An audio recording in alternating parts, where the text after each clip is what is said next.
Congratulations, Victor, although it's making me feel sick. Everything in South Africa is just perfect. We're loving rugby. It's going great. The coaches are the best coaches in the world. The difference between South Africa winning the championship and us winning the championship was 20 minutes in the second half in Wellington. I think Ireland is starting to fall away a little bit. I think England will probably be a tougher test match, but France, I think it's going to be very difficult for South Africa to go home and beat them in France. I want South Africa to win every single game, and I want New Zealand to win every single game. All right, welcome to Rugby Rivals for another week where Victor's going to tell us about why he's a champion. A double champion, double World Cup and double Rugby Champion. I must say I'm very happy for the Boks. I don't think it was our best performance. Actually, probably one of our worst performances in the Rugby Championship. But it's always difficult. I think, especially after a week like the previous one in Durban, where you really put a team away, just to get the intensity back up there. To get the commitment there. And also, I think you start off thinking everything is going to be easy, and then you make a lot of mistakes, and hard to get it back. But again, they only needed to win the game, and that's what they did. Why is that hard? Like, surely you go into a game with a lot of confidence, a lot of self-belief. You just pummeled that team. Why is it always, you're always saying it's hard for South Africa to double up like that? Yeah, I think because you need to start from zero again. And if you look at that first half, I mean, we had 2-3 great line breaks, and then just forcing the pass a little bit, where if that expectation is not on you, you can just go out, play your game, put the pressure on. When the score comes, it comes. When you've just put a team away, it's almost like in the back of your mind that you have to beat them by the same or better again. And I think sometimes you just overplay your hand. You just force things. You don't have the patience. So, it's just difficult. Yeah, I think it's a combination, Ricardo. So, if you think about the Springboks, and congratulations, Victor, although it's making me feel sick telling you congratulations because it makes me feel sick because we wanted to win the championship and we wanted to stop you getting another record. But that didn't happen. And look, mate, to be fair, you thoroughly deserved it. I think there was 40 minutes in the All Blacks that they'll probably regret for a long time. And, when you talk about, the difference between 2 weeks winning in Eden Park, winning pretty well, I thought Springboks played well, we played well, and then getting pumped in that second half. So I think, Ricardo, answer your question. There's a whole lot of different things. The physical side's way more as well. Like, sometimes coaches tend to overdo it when they're worried about the team getting up, so they might overtrain the team, and so there's a whole lot of different things. Like, you're a competitor, Ricardo. In fact, you're an annoying competitor, right? You've always been like that. If people don't know, Ricardo was my captain, so I had to look at his fat ass as a number 8 when I was playing first 15 rugby as a halfback. But you imagine what you're like when you lose, and like, this Argentinian side's a really good side. They're a really proud side.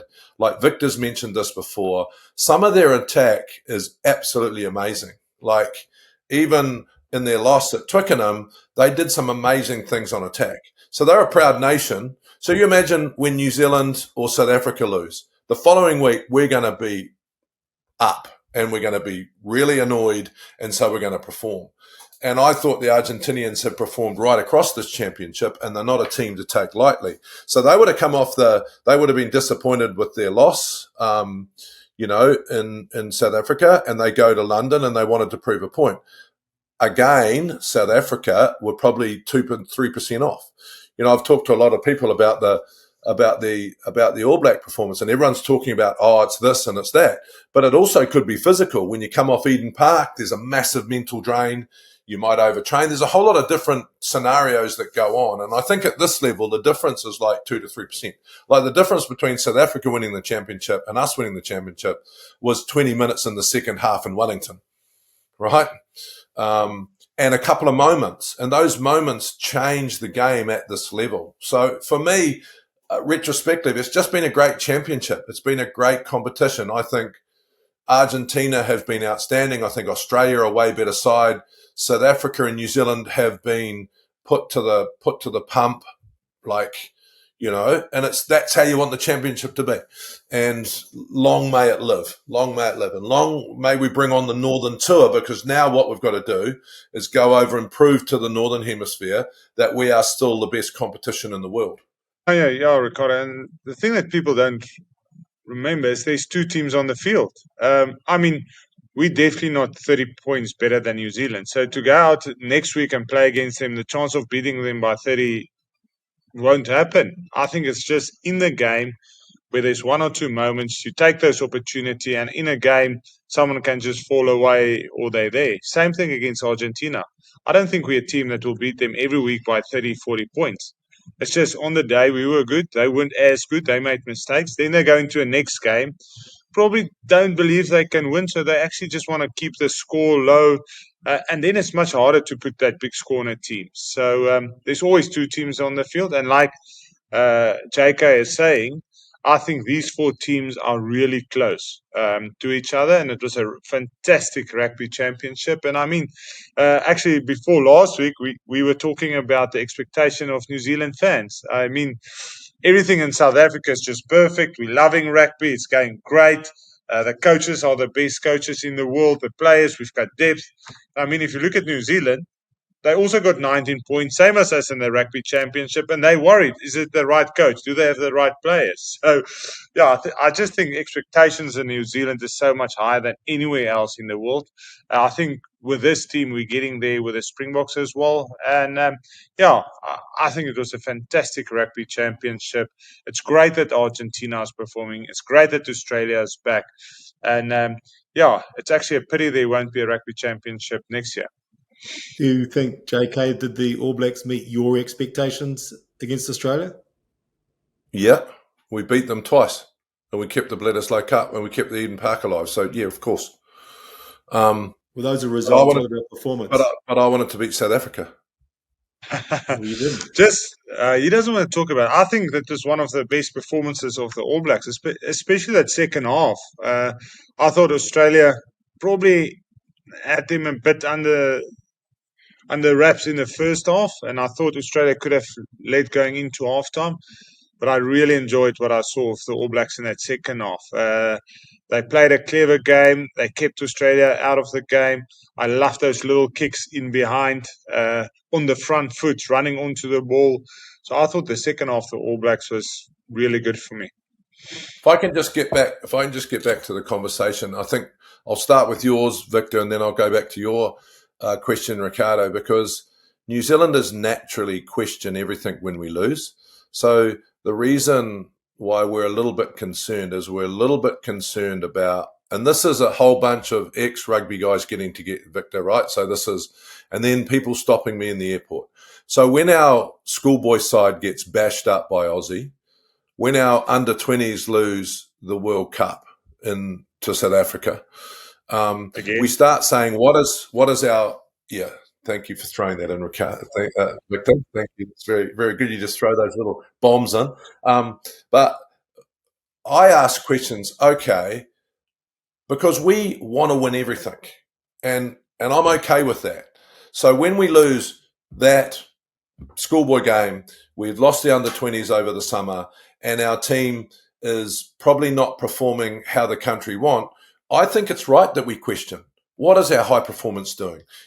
I firmly believe that when you, as traitor South African people that you are, and you left us from Super Rugby for money, you money-hungry South African people, it had a real effect on Super Rugby. I don't think Super Rugby now prepares us for the rugby at the highest level. I firmly believe that. So we question a lot, mate. We question a lot. And I think that's a good thing. Are people listening? Who knows? Getting back to your question, Ricardo, as an All Black, you always want to get better, right? So did the All Blacks get better over the championship? And my challenge to us as All Blacks is we're probably still struggling with a little bit of inconsistency. I believe with Victor, I believe what Victor said, I think that was our best performance. I think we were put under pressure against Australia and we held strong. Our kicking game was really good. I think I'm a big believer in combinations, and I don't know what you're like, Victor, but being a back, I think when you see Geordie freed up a wee bit and he starts putting little kicks in, it means that the combination that he had with Quinn Tupaia was a good combination. Is our loose forward combination the right one yet? You know, we saw Artie probably a little bit quiet. Is that the game plan, or is he just having a flat moment? I mean, this is our world's best carrier of the ball. So I think rightly New Zealand got better over the championship, but inconsistency cost us. That inconsistency in the second half against South Africa and the inconsistency of not getting up like South Africa. What was the difference? We played Argentina one week and we smashed them. We played really well in wherever it was, Cordoba, and then we lost the next week in Buenos Aires. Whereas this South African team are just a little bit of ahead of us with consistency, right? And that won them the competition. So I think it's okay to question Victor. We've lost 2 World Cups, mate. You know, and I know you're going to keep reminding me of that. We've just lost 2 champions in a row. And if you're a Kiwi, that's not good enough. And I think we should look in the mirror and say it's not good enough.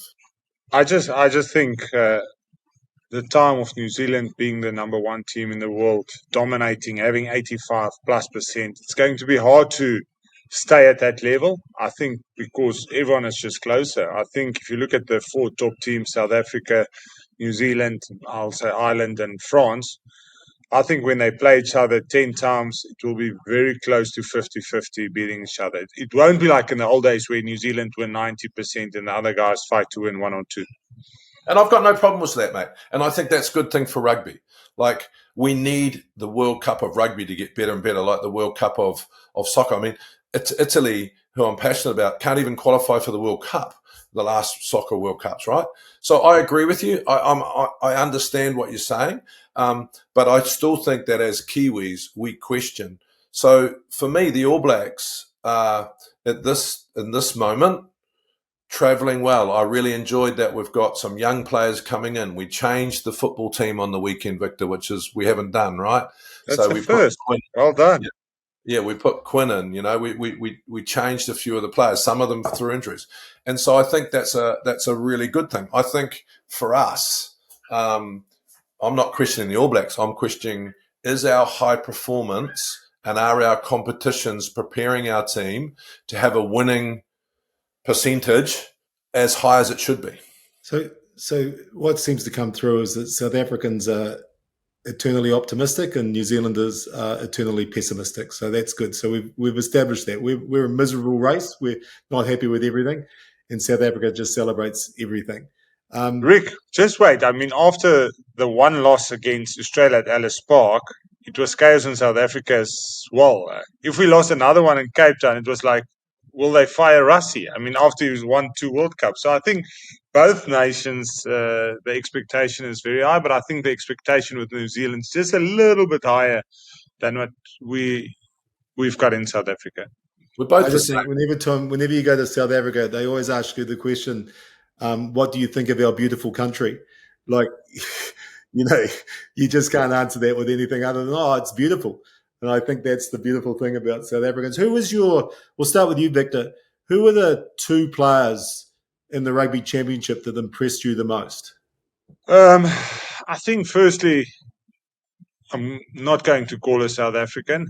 So firstly, from Australia, I think Wilson, their captain, is just an outstanding rugby player. The way he led that team, every time they were under pressure, he kind of stood up. Just his lines he runs, he almost makes me think of Owen Finnegan of old, where he runs the right time at the right moment, give momentum to his team, and when there's a big play, he's normally the one that steps up. So he was pretty outstanding for me. And then in the South African team, I think the performance of Sasha in that Durban game and even this weekend in that first half, he's a special player, and I think he's going to do special things for South Africa. JK?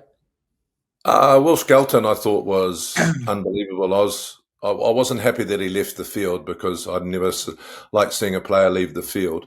But he started the game on the weekend by pushing Artie in the face and annoying people. And I just thought his physical presence, especially against South Africa early, was just a thing to behold. And he carried the team with him with a bit of belief. So I thought he was outstanding. And unfortunately, he wasn't around the whole time. And this is an argument around Southern Hemisphere versus Northern Hemisphere and where all the money is, right? I think Sasha was unbelievable. Like he is like, I think of Dan Carter and Grant Fox and Johnny Wilkinson had a baby, it'd be him. He seems to have everything. His athleticism is amazing. His acceleration is amazing. It takes a lot of courage for the modern player just to read what's in front of them. And I don't know what the structure is, but I know Brownie pretty well, from a attack coaching point of view. And this kid's just playing with incredible confidence. And that's hard to do when you're a young man and when you live in South Africa or New Zealand, right? So for me, that's been really good. I think we haven't had anyone in the All Blacks that's new, that sort of stood up and played like you think, wow, like Wallace Satiti last year was amazing. I think Tupovai, I've really enjoyed his ability to play from 6 and 7. I'm sad that he's probably going to be out for the season, so I've really enjoyed him coming into a leadership role. So for me, Cam Roy, you guys will just need to work on his celebrations. It feels like he's playing in the UK for Saracens or so, with all his celebrations. Yeah, no, I agree with that. I think I do agree with that. I think we're both a little bit old school around that. I don't like those little celebrations. I don't mind when you score a try. And then I thought Cam Roygaard coming back into the side, he made a big I don't know about you, Victor, but we've always had two types of halfback. We've always had the halfbacks that's like a third loose forward, really like a Justin Marshall or when I played it was, Andrew Donald, old Shuffles, we used to call him. And then you've got guys like, De Klerk, or you got Faf, or you got Aaron Smith, where they're just great passes and great rounder and annoying little people. Whereas I think Cam Roygaard's got a combination. He's that big guy. You wouldn't want to defend around the ruck when you're tired because he's just going to have a go. So having him back has been like a revelation. And I think what you need to realise to win World Cups and to win championships, and I know Victor, you've won 2 in a row, is 9-10 combination is fundamental. So your 9-10 combination is really important for me. I just want to go back on that comment. Did you say Justin Marshall were fourth loose forwards? I've never seen him in a breakdown. Maybe Byron Keller, but Justin were more the guy putting everyone away, I think. Actually, can I mention the player? Is that okay with you two? You can ask yourself the same question. Have your say, Ricardo. Yeah, so the player that really impressed me, just because of the way he just took to Test rugby, was Leroy Carter. I thought that he very quickly became one of our best players. His work rate was incredible. His confidence from the moment he stepped on the park was amazing, like he was born to play Test rugby. And, he was always trying to take people on. I was just so impressed with him that so quickly he could become one of our best players. Superstar, mate. He's a superstar, that boy. You and I just agreed on something. Yeah. First time in 30 years. Yeah. So let's move on. I think... And that's a winger you're talking about. Yeah, exactly. But let's think about pathways, right? And I think the 7s should still be a pathway, especially for backs. And I know in the last few, I don't know what it's like in South Africa, Victor, but in New Zealand in the last few years, it's been a bit separate. So we've had our 7s contract players and we've had our 15s contract players, and there hasn't been a lot of crossover. But I think Leroy is one of those guys that, he's a qualified electrician. He's done the hard yards. He hasn't come through the traditional pathway. He was an amazing 7s player. But the thing I like about the way he plays is that his individual skills are from 7s. When you get in a wide channel in 7s, you've got to clean out properly, right? Or you get hammered. And I think those crossover skills that he's brought to the game are really, really good. So we need to look at 7s as a pathway as well for guys coming across. I just like how New Zealand is following the Springboks at the moment. I mean, we started with the high kicks, with the wingers that needs to be fullbacks under the high ball. Then we changed to bringing sevens players into with Colby, Kirtley, Aronson. Now you guys are doing the same. It's nice that you Victor, guys are following success. It's always good. Victor, like we've never followed South Africa. You've always followed us. I'll just remind you, you have a New Zealander in your coaching staff in the backs. Just We're remind you of just that. trying to teach him something, then we can send him back for you guys. So, Victor, you're in camp with Japan at the moment. What's your program ahead? Yeah, just arrived yesterday. We're a bit on a split camp with the forwards and the backs. The forwards are here in Oita. It's my first time here, while the backs is in Miyazaki. And then we join up together on Thursday. And yeah, we've got Australia A. We'll probably play like a B side against them, and then Australia, and then it's into the end of year tour. Starting off with the Springboks at Twickenham. So pretty tough tour for the boys up north. I think Miyamoto Musashi was from Oita, wasn't he? Well, no. The famous samurai. Yeah, I think he You're the was. Japan coach, so you're I the took one. a photo yesterday with a samurai. Maybe it's him. Yeah. Let's talk about that Northern Tour. I mean, from the South African and the All Black perspective, it's a great opportunity to just get another gauge on where they are in terms of, so the All Blacks start with that big game against Trimby's Irish team in Chicago. And then basically they have a Grand Slam, I think. And then South Africa's got a hell of a tour, including playing France in France, obviously. So What do you mean, Ricardo, when you say get a gauge? well, you're constantly The world testing yourself. the world champions South Africans have to win everything. They're South African, right? They're the world champions twice in the double championship. So they're under a lot of pressure to go north and prove themselves. Is that what you're saying by gauge themselves? Haven't we proven enough? Do we need to do more? Yeah. Listen, I think this Northern Hemisphere trip's going to be very exciting. I'm a full believer that the big threat for New Zealand and the Springboks is France at the moment. If you look at their team in the previous World Cup, they were outstanding, actually. Still a young squad. They've got some brilliant players in there. If you look at the top 14 with Toulouse and Bordeaux, just playing unbelievable rugby, dominating the Heineken Cup or the Investec Cup as it's called now. I think France is a big threat.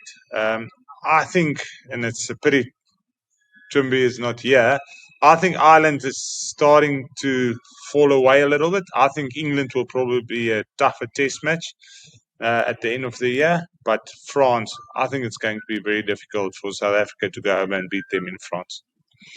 I think to get to World Cups nowadays and to be competitive, you need to know how to win, and you need to win tough. So for the New Zealanders to go on a Grand Slam, if you're young, like we grew up dreaming of winning Grand Slams, and it's going to be incredibly difficult. I agree with Victor on Ireland. I have no idea where they are at the moment. I don't think, they've had a 9 and 10, with Jamison, but now what are they going to do at 10? I think they've got some challenges. They've got some players that are getting older. France, I believe, are the best side in the world. I think that the coach made some mistakes at the last World Cup with how long he played, especially Dupont. I think he left him out there 15 minutes too long in that game that they lost, and he was gassed at the end. But they are unbelievable. They sent their second side to New Zealand, and not only were they incredibly well coached, they were full of talent and full of really good technical players. So the ruck was aggressive. So I agree with Victor. I think that France are the biggest threat on the Northern Tour. I have no idea how Ireland's going to face up. England's always going to be tough at Twickenham, although there's a few rumbles coming out about Borthwick just lately and his man management skills. Whether that's true or not, who knows? But we'll probably find out. And Scotland's always the banana peel because they're always better. They're a bit like Argentina. They're always better than people give them credit for, and you've got to look out. So the hardest thing for us, though, is it's the end of the year, and fatigue's a real issue. So is this in this end of year tour? Is this one time where you two really joined together as the Southern Hemisphere taking on the North? Are you together on this? I think we're coming together. I see Trimby's had a very nice video of you, Sir John Kirwan, this weekend, this whole week, all over social media. So I think as we go up north, we'll go back to south versus north. Totally. I want South Africa to win every single game, and I want New Zealand to win every single game. And I hope Aussie continue to perform and get better. When's Joe Schmidt finishing? Is he still doing the end of year tour? Yeah, I think so. Yeah, he finishes next year. So, for me, the Northern Hemisphere is a different rugby. It's a different type of game. And I love it. I mean, I think the Six Nations is one of the greatest competitions. I think South Africa are better set up to play in the Northern Hemisphere now, just because they've got so many players playing over there and they understand the system, they understand how it works, they understand the game. I mean, the game's way more on the ground, isn't it, Victor? Like you even see it when you get an English referee on the weekend with Aussie. So many poor people on the ground. So it's a different type of game. But it's a fantastic opportunity for the South to say we're still strong. I'm just gonna just before we go, there's just one thing I wanted to just acknowledge some devastating news this week. When we hear about Lewis Moody and his diagnosis with MED, he's done so much for so many other people, and you can see when he was being interviewed, really, it's just such a hard thing for him to comprehend. It's hard for any of us to comprehend. So all our love to Lewis and the family, and I mean, this is a time where the rugby community is really not about rivals, but we're all in this together, and we all just wish him the best that he possibly can be. Yeah, I mean, I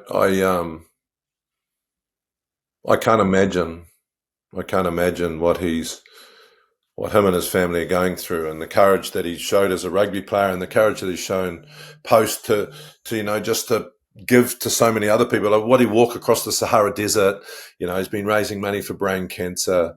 My thoughts just go out to him, and he'll fight, man. And I think the most important thing is be great to see him on the Northern Tour. I hope to get to see him. This game, like you said, Ricardo, I just love our game, because our game is about rivalry, but then shaking hands and having a beer, and to see one of our mates like that. And you probably, you probably met him probably a bit more than me, Victor. Yeah, just want to say our thoughts are going out to him, and I think the whole rugby public, and I think, like John is saying, that's where the rugby public pulls together. I mean, I went through the whole process pretty close with US van der Westhuizen, and it's not an easy road. But as US, he's a fighter, and there's always miracles. So let's hope and let's keep believing. All right, that's Rugby Rivals for this week.